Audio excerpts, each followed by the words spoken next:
Okay, the chair, I refinished the antique, still wet.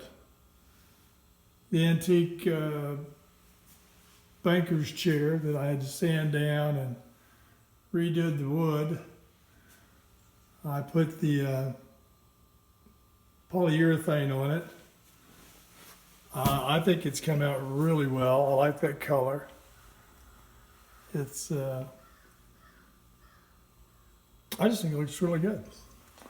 I'm going to let it cure for a bit.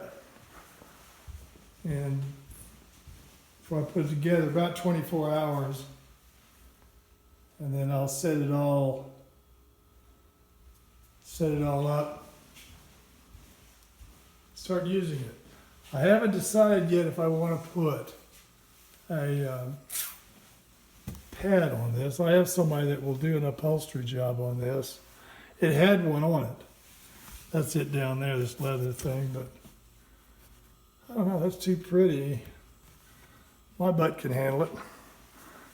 And you've got the little low covers in there.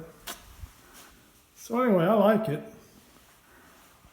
I like the way the wood came out. And I say okay.